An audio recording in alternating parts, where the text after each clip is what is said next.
Bismillahirrahmanirrahim. Assalamualaikum warahmatullahi wabarakatuh.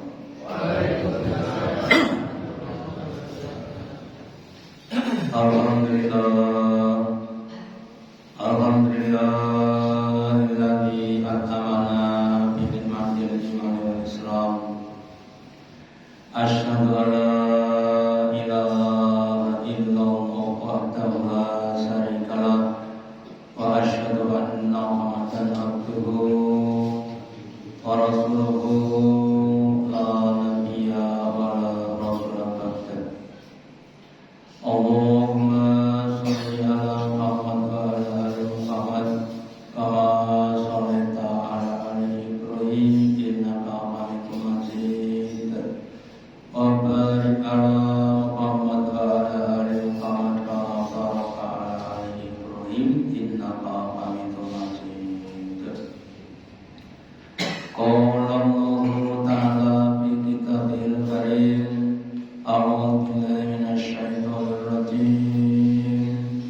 Ya ayyuhalladzina amanu ittaqullaha haqqa tuqatih wa la tamutunna illa wa antum muslimun. Wa qala ta'ala iblis wa ta'jus. Bapak Ibu yang dirahmati Allah, yang pertama dan utama, marilah kita selalu meningkatkan dan menambah kesyukuran kita, keimanan dan ketakwaan kita kepada Allah Ta'ala dengan menjalankan perintahnya dan larangan-larangannya. Juga Nabi bersabda, umatku iblis wala ta'jus, yang artinya bersemangatlah kamu jangan merasa lemah. Jadi kita ini harus merasa semangat dalam beribadah. Apalagi zaman sekarang sudah semakin banyak fasilitas, ya, masjidnya semakin baik, jalan semakin baik, ya. Maka kita berusaha lebih semangat. Wala ta'juz, kamu jangan merasa lemah. Maaf ya, penyakit malesnya itu jangan ditoleransi. Wah, nyamah wae ben cepet ben penak, ya. Atau yang lainnya, keri-keri wae ojo gasi-gasi. Itu namanya godaan setan. Dipentingkan, dibutuhkan namanya semangat dan tidak merasa lemah. Semoga kita semuanya diberi kekuatan dan keran dalam beramal. Amin. Selanjutnya kita lanjutkan materi yang kemarin tentang ibadah yang sempurna. Ibadah yang sempurna itu yang pertama harus sah, ya. Sahnya ibadah itu kalau dilakukan dengan petunjuk dakwah dan Rasul. Yang kedua, diterima Allah, ya. Betapa sia-sianya ibadah kita kalau tidak diterima Allah Ta'ala. Dan kemudian pertanyaannya, apa perkara yang dapat menjadikan ibadah ditolak oleh Allah Ta'ala, ya? Atau sebaliknya, apa perkara yang dapat menjadikan kita diterima oleh Allah Ta'ala? Yang pertama, kita mesti beramal dengan yang baik untuk Allah. Dalam sebuah hadisnya Nabi bersabda, Innahu thayyibun, sesungguhnya itu zat yang paling yang baik. Lain berulang tidak menerima yang baik. Dalam kisah putra datang yaitu si Qabil dan si Habil, ya. Ketika keduanya diperintah untuk korban atau untuk sedekah, maka si Qabil sang kakak itu seorang petani. Ketika diperintah untuk korban sedekah, maka yang disedekahkan itu adalah buah dan sayuran yang sudah busuk-busuk, ya. Sementara si Habil sang adik itu seorang peternak yang disedekahkan adalah yang gemuk-gemuk yang baik-baik, ya.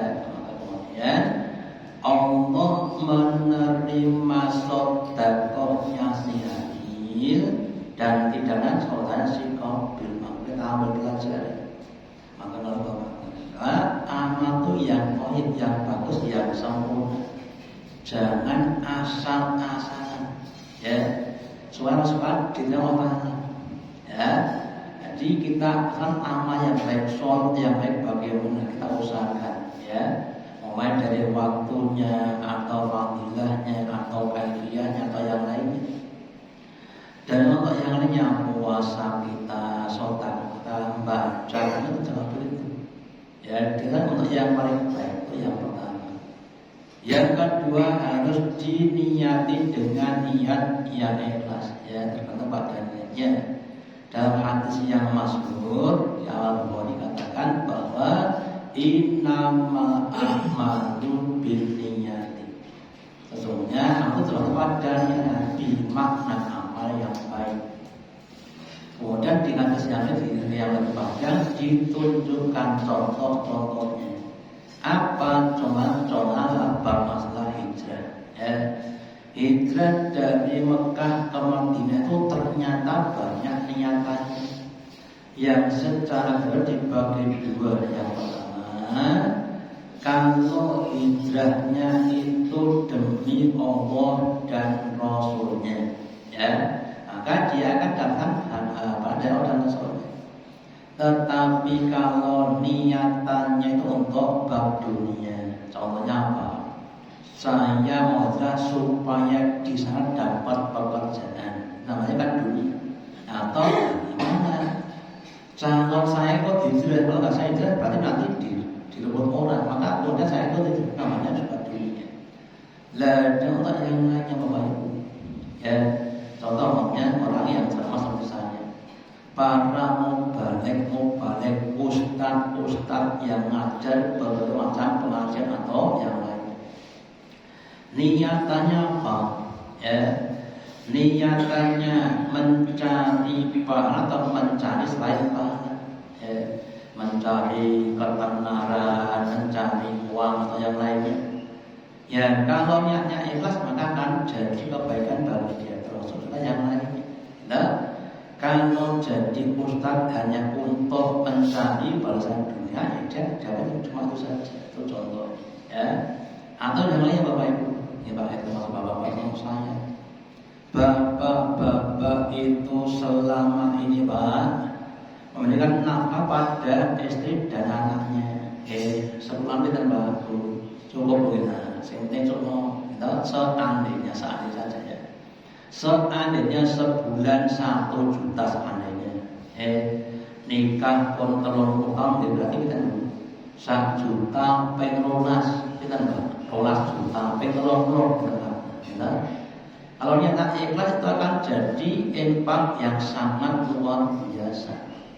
Ya, Nabi sabdakan 1 dinar untuk menyantuni anak yatim, fakir dan anak dan janda, dan 1 untuk nafkah keluarga. Maka pahala yang paling adalah yang digunakan nafkah keluarga. Bapak-bapak, teman-teman saya, kalau nafkahnya dengan ikhlas maka akan jadi suatu hal yang sangat luar biasa, ya. Dan untuk yang lainnya, ya, yang jadi nomor ibu rumah tangga boleh mengerti ikhlas. Selama ikhlas maka amalnya seperti orang yang jihad di jalan Allah. Jihadnya wanita itu ya di rumahnya, ibu. Isa umba nopo olah apa bolong bocah sebagai suatu amal yang sangat luar biasa kalau ikhlas, ya boleh. Umba ini kata kemudian itu alhamdulillah kita ikhlas untuk ini wow yang penting ikhlas nyebut pas umba itu kuat. Udan panas ketoknya. Karena memang kuncinya wong niku boten kalau kita itu ikhlaskan, alhamdulillah. Itu yang pertama, ya. Yang kemudian niatan yang ikhlas itu juga diterangkan dalam surat Al-Baqarah. Ya, yang kelima, Allah berfirman pada kita, wahai orang-orang beriman, wa ma umiru illa liya'budu mukhlisina lahu-din. Hidup kamu di dunia itu tidak lain hanya diperintahkan untuk beribadah kepada mukhlisin, orang-orang yang ikhlas, yang mengikhlaskan untuk orang, bukan untuk yang lainnya. Dan dalam Islam ibadah tidak cuma ibadah makhluk, termasuk ibadah muamalah. Ibadah makhluk contohnya sholat, puasa, zakat, haji, umroh, baca Quran, zikir, itu namanya ibadah makhluk, ibadah yang ditetapkan. Ibadah muamalah dahar, muncul, sampai meeting, berkeluarga, bertetangga, berdagang adalah ibadah muamalah. Harus diingat dengan ikhlas. Orang-orang yang bertetangga dengan ikhlas akan selalu berbuat pada tetangganya, tidak mau untuk menyakiti pada tetangganya, untuk yang lain. Pedagang-pedagang yang ikhlas, yang dalam berdagangnya ada jujur, tidak mau untuk mengenal lain, itu bersama para nabi dan yang lain, bersama beliau. Makanya Bapak Ibu sekali lagi, monggo kita usahakan dengan ikhlas. Kalau ada godaan setan untuk menyimpangkan niat, maka kita harus berteguh diri. Sudah diikhlaskan. Bantu bangun masjid kurun 10 juta, kok dicatat panitia ini berlaku. Protes apa bukan? Protes, berarti kita tidak ikhlas. Kecuali untuk mengkontenkan ngomong. Tapi kalau kita ikhlaskan, lah kalau kita ikhlas, insya Allah akan mendapatkan balasan yang lebih besar dan sebaliknya. Kalau tidak ikhlas, ya kita cuma dapatnya dengan ini. Maka di dalam surat Al-An'am Allah perintahkan kepada Nabi kita dan kepada kita, Qul inna sholati wa nusuki wa mahyayi lillahi rabbil alamin. Nyatakanlah, katakanlah wahai orang beriman, wahai Allah, inna sholati wa nusuki, sesungguhnya sholatku dan nusukku, ada mengatakan ibadah korban, ada mengatakan selain sholat, entah itu nusuknya apa, puasanya dan sebagainya. Wa mahyaya, dan hidupku dari bangun tidur sampai tidur kembali. Wa mamati, dan matiku itu adalah lillahi rabbil alamin. Semua untuk Allah yang pada sekarang, bukan untuk mendapatkan jabatan atau yang lain. Sedang ngetren, sedang munculnya viral Pak Bupati Mationa di demo oleh rakyatnya karena menaikkan pajak PBB sampai 250%. Wong di nomor tanah 1 hektar pajak PBB 1 miliar. Ada boleh itu berarti ketika kita jadi pemimpin pun, entah lurah, camat, bupati, gubernur, presiden, dalam hal untuk ibadah kepada Allah, bukan dalam rangka mencari harta sebanyak-banyaknya. Kalau kita ikhlas, maka menjadi pemimpin yang adil itu termasuk satu di antara Tuhan yang akan datang di hadapan orang. Tapi kalau jadi pemimpin hanya ingin apapun dan ngendikane sinten yang diplesetkan. Ngarso nopo. Udune ngarso asun tunodo ing madya mapan turi andaya. kemudian dibacakan ing ngarsa ngumbar sumara ing madya numpukne bodho tokuri hari-hari ya.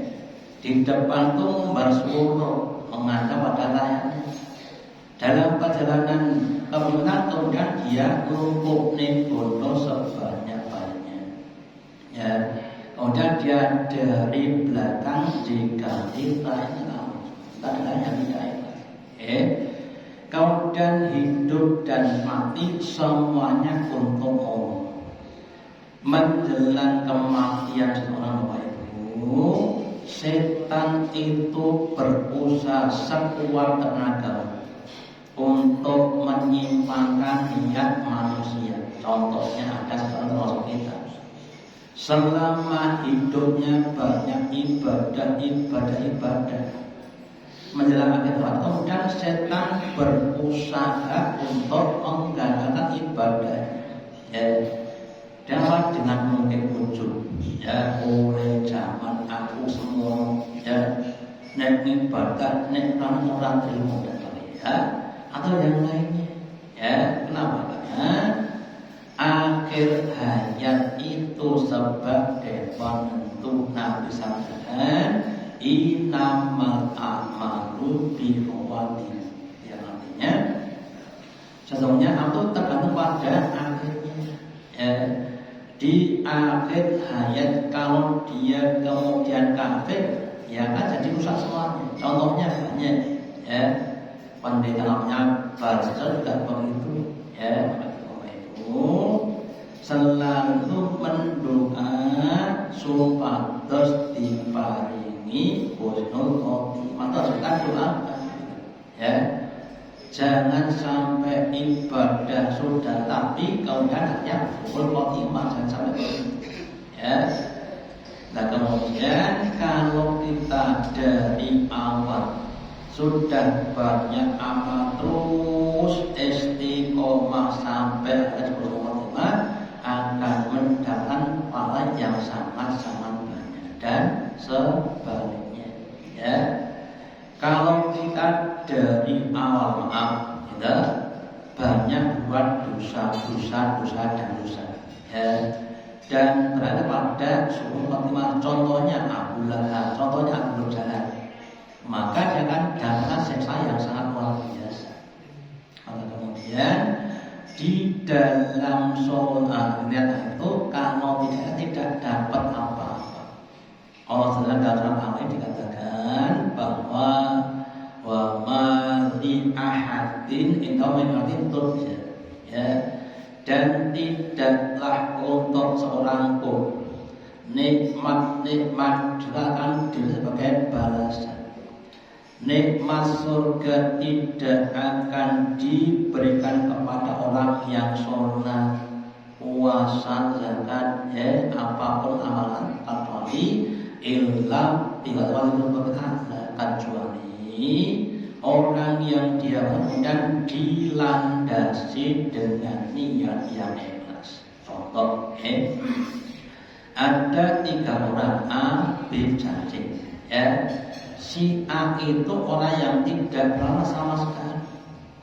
Yang kedua si B itu adalah orang yang beramal tapi niat tidak ikhlas.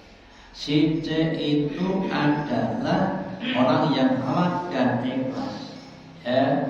Maka Adam itu tidak dapat pahala sama sekali. Tidak akan mendapatkan nikmatnya surga sama sekali. Sedangkan saya akan dapat nikmat surga tadi. Makanya kita usahakan untuk selalu ikhlas, sekedar untuk membandingkan. Contoh ngapunten adalah yang terjadi di kehidupan kita. Namanya nyumbang, nyumbang pada wong digawe.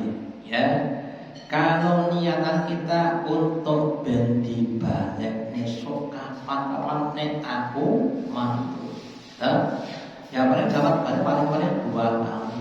Gitu Pak, kita nyumbang 1 paling 200. Tetapi kalau kita niatnya ikhlas, Nabi pernah mengadakan suatu walimah, sahabat dia beri untuk menyumbang, ya. Kemudian satu nyumbang dengan ikhlas demi terkena walimah Nabi, maka tak akan dapat pahala. Jadi kalau dekatkan seperti itu. Sebagian kita mengadakan walimah mantu digawe, kemudian kita diundang untuk datang makan, ya. Seandainya kita nyumbang terus jangan dengan ikhlas, sedulur sing duwe apa mukun sing duwe penting tolong, maka kita akan diganjar Allah.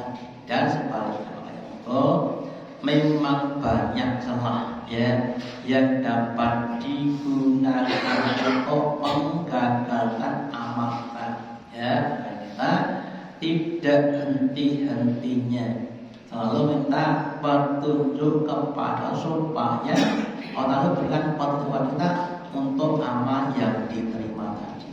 Ya, kemudian yang berikutnya, saya itu kemudian dilandasi dengan keimanan.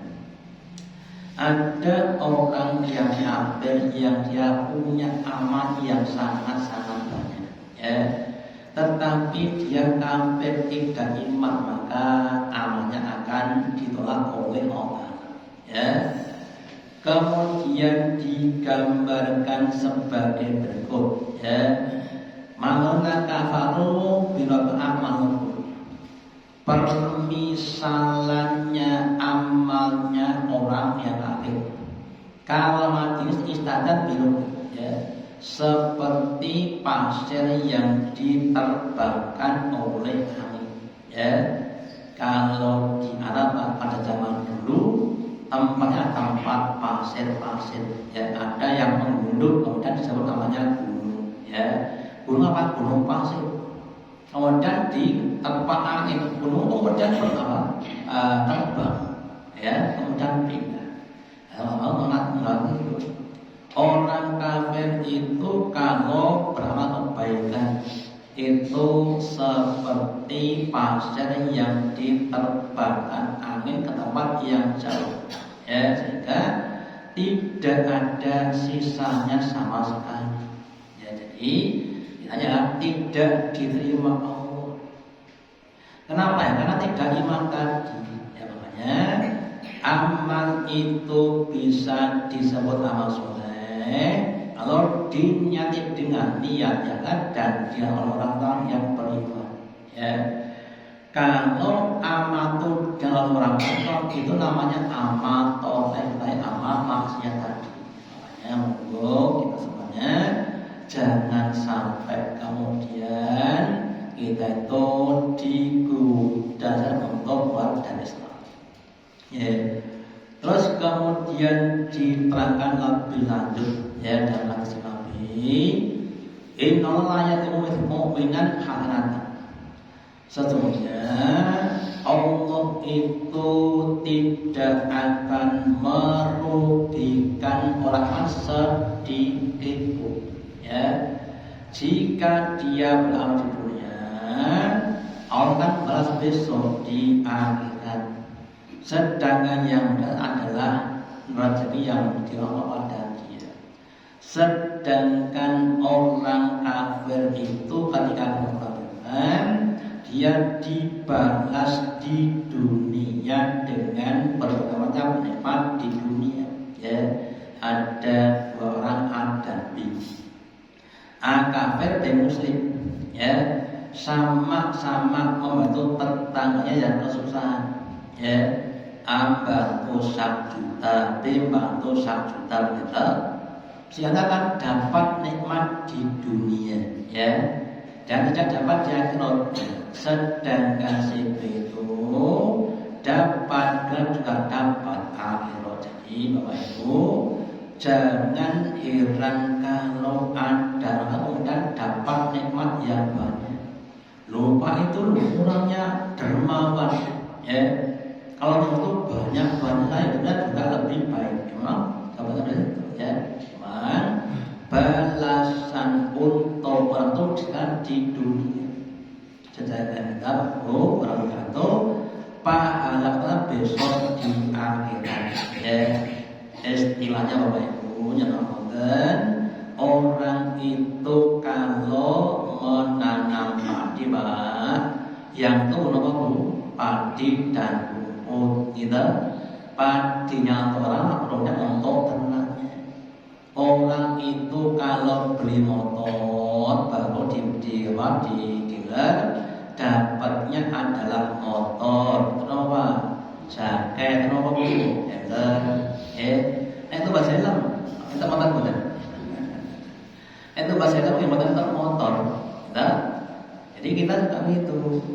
Orang itu adabnya dunia dan akhirat tadi. Makanya kita usahakan jangan mirip dengan orang-orang kafir. Orang itu adalah banyak di dunia ini. Sedangkan dunia itu sifatnya sementara. Ya, saksuki suwong nek mati pun bablas mboten mati kok. Kemudian pentingnya kita selalu berdoa supaya amal itu diterima oleh Allah. Ya, lewat kisahnya Nabi Ibrahim ketika sudah berbuat kebaikan, mengatakan Rabbana taqabbal minna. Ya Allah, terimalah dan kami itu amal-amal kami itu ditungani ben ditolong. Ya, jangan sampai hanya ngapun wis kepala terlalu pede mesti ditolong, jangan begitu. Ya, nah kita masih berdoa supaya kami itu diterima. Ya, innaka antas sami'ul alim yang mendengar adalah contoh doanya seperti itu.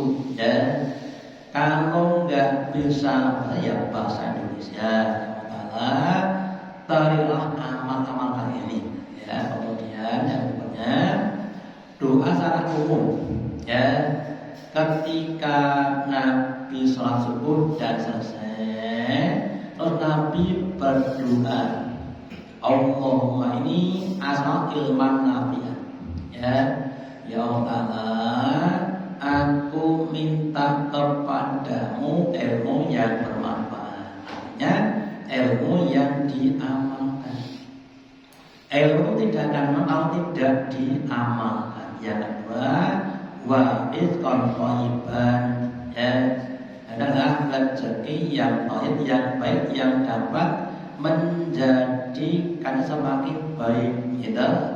Kata menurut saya penting nomor 10 yang penting adalah wa al-mutaqabbilan. Ya, yang ketiga adalah amal yang diterima.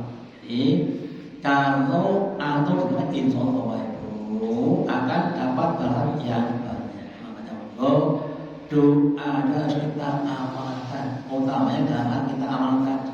Ya, Bapak Ibu, kita jangan menjadi orang yang mungkin jangan sudah beramal tapi tidak diterima Allah. Kemudian kita jelaskan ya, ada orang yang dia itu sudah merasa banyak tapi kokoh. Ya, di kisah Bapak Ibu ente seorang petani zaman-zaman ketika mereka dimasukkan di lubung padi. Ya, sekarang itu kemudian dia membawa tikus. Gitu. Ketika itu kemudian tikus itu makan padi tadi.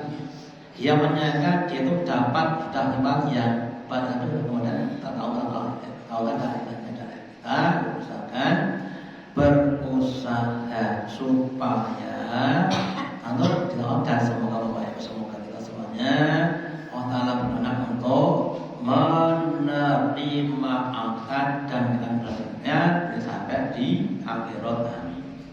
Demikian yang saya sudah manfaatnya. Allahumma taqabbal minna innaka antas samiul alim wa tub alaina innaka antal rahim. Akhir dengan doa majelis. Subhanallah wa bihamdika asyhadu an la ilaha illa anta astaghfiruka wa atubu ilaik. Wassalamu